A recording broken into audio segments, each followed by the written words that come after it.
TV 24 news ವಾಹಿನಿಗೆ ಸ್ವಾಗತ. ಬೆಳಗಾವಿ ಜಿಲ್ಲೆಯಲ್ಲಿ ಪೊಲೀಸ್ ಇಲಾಖೆಯಂತೆ ಅರಣ್ಯ ಇಲಾಖೆಯು ಕೂಡ ಫುಲ್ ಆಕ್ಟಿವ್ ಆಗಿದೆ. ಬೆಳಗಾವಿ ವಿಭಾಗದ ಅರಣ್ಯದ ವ್ಯಾಪ್ತಿಯ ಕಾಡುಗಳ್ಳರು, ಪ್ರಾಣಿ ಬೇಟೆಯಾಡುವವರು ಮತ್ತು ಅರಣ್ಯದ ವ್ಯಾಪ್ತಿಯಲ್ಲಿ ವಿವಿಧ ಅಕ್ರಮ ಚಟುವಟಿಕೆಗಳನ್ನು ನಡೆಸುವವರ ವಿರುದ್ಧ ಕಡಿವಾಣ ಹಾಕಲು ಬೆಳಗಾವಿ ಅರಣ್ಯ ವಿಭಾಗದ ಡಿಎಫ್ಒ ಕ್ರಾಂತಿಯವರ ಮಾರ್ಗದರ್ಶನದಲ್ಲಿ ಎಲ್ಲಾ ಎಸಿಎಫ್ಗಳು ಹಾಗೂ ಆರ್ಎಫ್ಒ ಹಾಗೂ ಅರಣ್ಯ ಸಿಬ್ಬಂದಿಗಳು ಫುಲ್ ಅಲರ್ಟ್ ಆಗಿ ಸರ್ಜಿಕಲ್ ಸ್ಟ್ರೈಕ್ ಮಾಡ್ತಾ ಇದ್ದಾರೆ. ಇದರ ಮುಂದುವರಿದ ಭಾಗವಾಗಿ ಬೆಳಗಾವಿ ವಿಭಾಗದ ಉಪ ಅರಣ್ಯ ಸಂರಕ್ಷಣಾಧಿಕಾರಿಗಳು ಆದ ಶ್ರೀ ಎನ್ಎ ಕ್ರಾಂತಿ ಅವರ ನಿರ್ದೇಶನದ ಮೇರೆಗೆ ಕಾಕತಿ ವಲಯದ ಭೂತರಾಮನಹಟ್ಟಿ ಅರಣ್ಯ ಪ್ರದೇಶದಲ್ಲಿ ತಡರಾತ್ರಿ ಅರಣ್ಯ ಇಲಾಖೆ ದಾಳಿ ಮಾಡಿ ಅಕ್ರಮವಾಗಿ ಕಡಿದು ಸಾಗಿಸಲಾಗ್ತಾ ಇದ್ದ ನೀಲಗಿರಿ ಮರಗಳ ಮಾಲನ್ನ ವಾಹನ ಸಮೇತ ಜಪ್ತಿ ಮಾಡಲಾಗಿದೆ.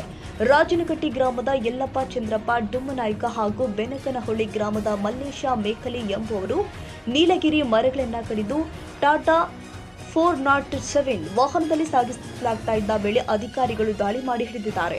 ಈ ಸಂಬಂಧ ಕರ್ನಾಟಕ ಅರಣ್ಯ ಕಾಯ್ದೆ 1963 ಹಾಗೂ ಕರ್ನಾಟಕ ಅರಣ್ಯ ನಿಯಮಗಳು 1969 ರಡಿ ಕಾಕತಿ ವಲಯ ಅರಣ್ಯ ಕಚೇರಿಯಲ್ಲಿ ಪ್ರಕರಣ ದಾಖಲಿಸಲಾಗಿದೆ.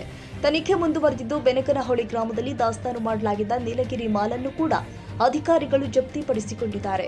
ದಾಳಿಯಲ್ಲಿ SF Shri Nagaraj Balehosur, RFO Shri Shivakumar Mali, DRFO Shri Ananda ಜಯಗೌಡರು, ಬೀಟ್ ಫಾರೆಸ್ಟರ್ಗಳು ಆದ ರಾಹುಲ್ ಬೊಂಗಾಳೆ, ಶಂಕರ್ ಮನವಾಡಿ, ಚಾಮರಾಜ ಮುರುಕೋಡ, ರವಿ ಕಿಲಾರಿ, ಮಂಜುನಾಥ್ ಓಸಿ ಹಾಗೂ ಇತರೆ ಸಿಬ್ಬಂದಿ ಪಾಲ್ಗೊಂಡಿದ್ದರು. ಒಟ್ಟಾರೆ ಬೆಳಗಾವಿ ಜಿಲ್ಲೆಯ ಸಾರ್ವಜನಿಕ ವಲಯದಲ್ಲಿ ಹಾಗೂ ಸರ್ಕಾರಿ ಆಡಳಿತ ವಲಯದಲ್ಲಿ ಅರಣ್ಯ ಇಲಾಖೆ ಅಧಿಕಾರಿಗಳು ಹಾಗೂ ಸಿಬ್ಬಂದಿಗಳಿಗೆ ಪ್ರಶಂಸೆ ವ್ಯಕ್ತವಾಗ್ತಾ ಇದೆ.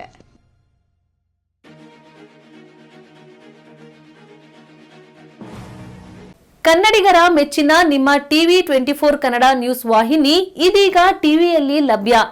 ಕರ್ನಾಟಕ ಮತ್ತು ದೇಶ ವಿದೇಶದ 360 ಡಿಗ್ರಿ ಸುದ್ದಿ ಹಾಗೂ ಉತ್ತರ ಕರ್ನಾಟಕ, ಬೆಳಗಾವಿ, ಬಾಗಲಕೋಟೆ, ಧಾರವಾಡ, ಹಾವೇರಿ, ಗದಗ, ಬಿಜಾಪುರ ಜಿಲ್ಲೆಯ ಕ್ಷಣ ಕ್ಷಣದ ವಿವರವನ್ನ ಪಡೆಯುವುದಕ್ಕೆ ಟಿವಿ 24 ಕನ್ನಡ ನ್ಯೂಸ್ ವಾಹಿನಿಯನ್ನ ಲೈಕ್ ಮಾಡಿ, ವಿಡಿಯೋಗಳನ್ನ ಶೇರ್ ಮಾಡಿ, ಕಮೆಂಟ್ ಮಾಡುವ ಮೂಲಕ ನಮ್ಮ ವಾಹಿನಿಗೆ ಸಹಕಾರ ನೀಡಿ ಮತ್ತು ಚಾನೆಲ್ ಅನ್ನ ಸಬ್ಸ್ಕ್ರೈಬ್ ಮಾಡಿ. Thank you.